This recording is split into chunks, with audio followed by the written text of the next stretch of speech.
दुनिया को समता, स्वतंत्रता, बंधुता, न्याय, प्रज्ञा, शील, करुणा और मैत्री के साथ साथ शांति व मानवता का संदेश देने वाले तथागत भगवान बुद्ध, संत गुरु रविदास जी, महर्षि वाल्मीकि जी, संत कबीर जी, गुरु नानक देव जी, ज्योतिबा फूले जी, सावित्रीबाई फूले जी, फातिमा शेख जी, साहू जी महाराज, नारायण गुरु जी, पेरियार रामास्वामी नायकर जी, डॉक्टर बाबा साहेब अम्बेडकर जी, महात्मा गांधी जी, पंडित जवाहरलाल नेहरू जी, सरदार पटेल जी, मौलाना आज़ाद जी, मानवर कांसीराम साहब के चरणों में कोटि कोटि नमन करते हुए आज सबसे पहले तो मैं आदरणीय राहुल गांधी जी का धन्यवाद करूंगा कि उन्होंने हमारे दलित समाज के वीर योद्धा, स्वतंत्रता सेनानी, अंग्रेजों की नाक में दम करने वाले वीरा पासी जी की प्रतिमा लगाकर हमारे गौरवशाली इतिहास का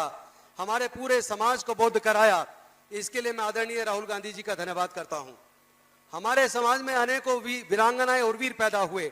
उदा देवी पासी जी, बिजली पासी जी भी हुए, अहिल्याबाई होलकर हुई, अवंतीबाई लोधी हुई, झलकारी बाई हुई, अनेकों वीर जवान और वीरांगनाएं हमारे समाज में, यहाँ तक कि फूलन देवी जी भी हुई।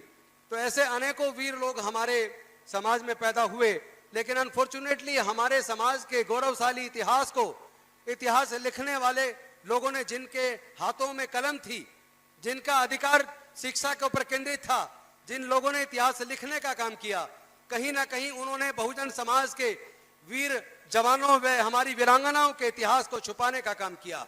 लेकिन जमीन के सीने को चीरकर, सच को निकालकर जनता के सामने लाने का काम आज आदरणीय राहुल गांधी जी कर रहे हैं।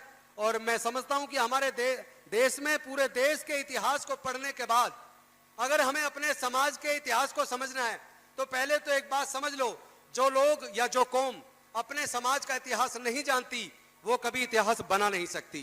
तो अगर हमें अपना इतिहास बनाना है तो पहले अपने महापुरुषों के इतिहास को पढ़ना होगा। आप समझिए कि हमारे हजारों साल की गुलामी का कारण क्या रहा, क्योंकि एक ऐसा संविधान था, एक ग्रंथ था मनुस्मृति, जिसमें इस देश के तमाम शूद्र व चंडालों यानी अछूतों को उसमें चंडाल कहा गया। शूद्रों और चंडालों को पढ़ने का अधिकार नहीं था, उनको ज्ञान अर्जित करने का अधिकार नहीं था, उनको संपत्ति रखने का अधिकार नहीं था, उनको व्यापार करने का अधिकार नहीं था। इसलिए हमारे समाज के, दलित समाज के लोग हजारों साल तक गुलाम रहे, शिक्षा से और ज्ञान से, व्यापार से वंचित रहे। लेकिन उसके बाद इस आंदोलन को ज्योतिबा फूले जी ने शुरू किया, सावित्रीबाई फूले जी ने शुरू किया, साहू जी महाराज ने 1902 में पहली बार अपने साम्राज्य के अंदर पहली बार रिजर्वेशन को 1902 में लागू करके हमारे लोगों के आगे बढ़ने का रास्ता खोला। और उसके बाद डॉक्टर बाबा साहेब अम्बेडकर जी ने अपने पूरे जीवन के संघर्ष से, अपने 5 में से 4 बच्चों को खोकर, अपनी जवान पत्नी माता रमाबाई को गंवाकर उन्होंने हमारे समाज को हजारों साल की गुलामी से न केवल आजादी दिलाई, बल्कि हमारे समाज के लोगों को रिजर्वेशन के माध्यम से पढ़ने लिखने का, नौकरी का, आगे बढ़ने का रास्ता बनाया। लेकिन सोच के देखो कि 6 दिसंबर 1956 को डॉक्टर बाबा साहेब अम्बेडकर जी महापरिनिर्वाण को प्राप्त हो गए। उसके बाद बाबा साहेब के काम को पूरे देश में आगे बढ़ाने का काम किसने किया? दलितों को आगे बढ़ने का, रिजर्वेशन को इफेक्टिव तरीके से लागू करने का काम किसने किया? उस वक्त सरकार किसकी थी? उस वक्त सरकार कांग्रेस पार्टी की सरकार थी। और ये भी सोच के देखो, जब डॉक्टर बाबा साहेब अम्बेडकर जी संविधान सभा में आने के लिए बॉम्बे से चुनाव हार गए और उसके बाद उन्हीं की पार्टी से जोगेंद्रनाथ मंडल जी ने अपने पद से रिजाइन करके उनको पूर्वी बंगाल से चुनकर संविधान सभा में भेजा। संविधान सभा की 18 समितियों में से 13 समिति के सदस्य डॉक्टर बाबा साहेब अम्बेडकर थे। वहां उन्होंने जो काम किया इतिहास में, ऐतिहासिक रूप से संविधान को बनाने में काम किया। लेकिन इसी बीच एक घटना घट गई कि भारत आजाद हुआ और वो क्षेत्र जहां से डॉक्टर बाबा साहेब अम्बेडकर चुनकर आए थे, वो क्षेत्र पाकिस्तान का हिस्सा बन गया, पाकिस्तान में चला गया और डॉक्टर बाबा साहेब अम्बेडकर जी की संविधान सभा से सदस्यता खत्म हो गई। लेकिन उसी क्षण कांग्रेस पार्टी के नेता आदरणीय पंडित जवाहरलाल नेहरू जी ने, महात्मा गांधी जी ने, सरदार पटेल जी ने और मौलाना आजाद जी ने यह सोचा कि आज जिस प्रकार भारत विविधताओं का देश है, भारत में अनेकों संस्कृतियां, अनेकों धर्म हैं, हजारों जातियां हैं, हजारों साल की गुलामी है, ऐसे में एक ऐसा संविधान लिखने वाला चाहिए जैसे डॉक्टर बाबा साहब अम्बेडकर जी ने 18 समितियों में से 13 समिति में रहते हुए संविधान निर्माण में जो योगदान दिया था, उनके मुकाबले का संविधान का ज्ञाता कोई था नहीं। वो लीगल ल्यूमिनरीज थे, पॉलिटिकल फिलोसफर थे, कॉन्स्टिट्यूशनल एक्सपर्ट थे। वो उन्होंने क्या किया कि डॉक्टर बाबा साहब अम्बेडकर को दोबारा संविधान सभा में लाना है। तो कांग्रेस पार्टी के एक सांसद थे, एक संविधान सभा के सदस्य थे बॉम्बे से, doctor S Jayakar. Congress party ने डॉक्टर एस जयकर को संविधान सभा से रिजाइन करवाया और वहां यह सुनिश्चित किया कांग्रेस पार्टी ने कि वहां से डॉक्टर बाबा साहब अम्बेडकर जी को निर्विरोध रूप से चुनकर संविधान सभा में लाना है, ताकि संविधान लिखने का सपना, इस पूरे विविधता भरे देश को एकजुट कर मजबूत राष्ट्र बनाने का सपना पूरा हो सके। और संविधान और अभी तभी महात्मा गांधी जी और नेहरू जी और पटेल जी के कार्य से, उनके दृढ़ संकल्प से डॉक्टर बाबा साहब अम्बेडकर संविधान सभा में पहुंचे। उन्होंने भारत को ऐसा संविधान दिया कि हमारे देश के करोड़ों करोड़ों दलितों को 3000 साल की गुलामी से आजादी दिलाकर आगे बढ़ने का रास्ता बनाया। कांग्रेस पार्टी के टाइम पर हमें इतना वजीफा मिल जाता था कि वजीफे के पैसे से ही पढ़ के हमारे लोग इंजीनियरिंग की डिग्री कर लेते थे, मेडिकल की डिग्री कर लेते थे, लॉ कर लेते थे, डॉक्टर बने, इंजीनियर बने, साइंटिस्ट बने, प्रोफेसर बने, तमाम ऊंची ऊंची कुर्सियों पर हमारे लोग अगर पहुंचे तो ये केवल डॉक्टर बाबा साहब अम्बेडकर जी की कुर्बानी की वजह से हुआ। लेकिन सोच के देखो, अगर कांग्रेस की नीयत खराब होती, अगर कांग्रेस के मन में इस देश के दलितों को मुख्य धारा में आकर आगे बढ़ने का रास्ता बनाने की भावना ना होती, तो क्या डॉक्टर बाबा साहब अम्बेडकर के महापरिनिर्वाण के बाद उनके दिया हुआ रिजर्वेशन आगे बढ़ता?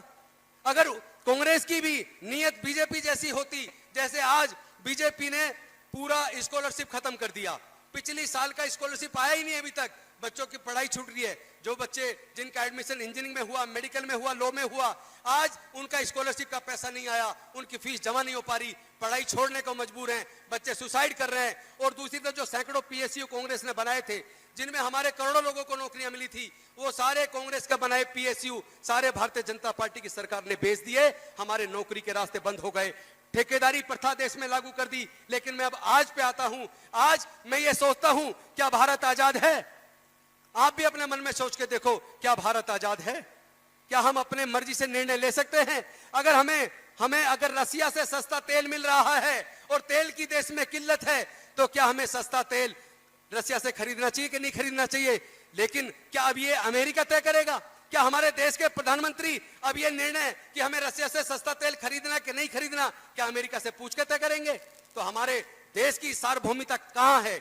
हमारी सोवरेनिटी कहां गई? हम क्या आजाद हैं कि नहीं है? आज हम अपनी मर्जी से सस्ता तेल रसिया से खरीद नहीं सकते। एक कंप्रोमाइज प्रधानमंत्री से और उम्मीद भी क्या की जा सकती है? और तो और नॉर्वे में बेइज्जती करा दी। एक पत्रकार सवाल पूछता है ह्यूमन राइट्स के ऊपर और सवाल का जवाब दिए बिना निकल जाते हैं। इस तरीके से देश को बार बार शर्मसार करने का काम इधर मोदी जी कर रहे हैं, भारतीय जनता पार्टी कर रही है। लेकिन ऐसे में एक आशा की किरण है, तो वो है जननायक न्यायोद्धा राहुल गांधी, जो आज बहुजनों की मजबूत आवाज बन के उभरे हैं। चूंकि जितने बहुजन समाज के नेता हैं आज सामाजिक मुद्दों पे बोलते नहीं है, रात दिन बहन बेटियों की इज्जत लूटी जा रही है, हमारे युवाओं का कत्ल किया जा रहा है, हमारी बस्तियां जला दी जाती हैं, लेकिन कोई आवाज बहुजन समाज के नेताओं से देखने को नहीं मिलती। लेकिन एक आदरणीय राहुल गांधी है, जो संसद के अंदर भी, संसद के बाहर भी और तमाम तरह के उत्पीड़न के बावजूद 55 घंटे तक उनको इंटरोगेट किया गया, उसके बावजूद वो डरे नहीं। इस बहुजन समाज की सामाजिक न्याय की लड़ाई को आदरणीय राहुल गांधी जी लड़ रहे हैं।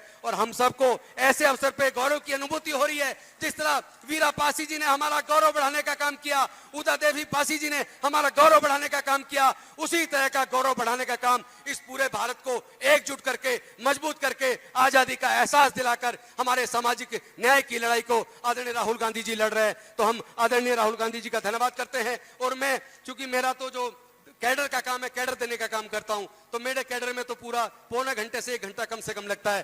तो मैं अपना बाकी का समय आदरणीय राहुल गांधी जी को दूंगा, उनको सुनूंगा, उनका मार्गदर्शन लेके हम लोग अब उत्तर प्रदेश के गांव-गांव में अपने समाज को तैयार करने का काम करेंगे। मैं आपसे पूछना चाहता हूं, अपने आने वाले बच्चों को दोबारा गुलाम बनाने से रोकने के लिए, अपने बच्चों को भविष्य के लिए आप गांव-गांव में जाकर आदरणीय राहुल गांधी जी का संदेश देंगे कि नहीं देंगे? हाथ खड़ा करके एक बार बता दो, क्या आप राहुल गांधी जी के साथ है कि नहीं है? दोनों हाथ उठा के साथ है कि नहीं है? राहुल गांधी जिंदाबाद, जय जय जय जय जय भीम, जय जय जय जय जय भीम, जय जय जय जय जय भीम। बहुत बहुत धन्यवाद, शुक्रिया। जय हिंद, जय भीम, जय भारत, जय संविधान, जोहार।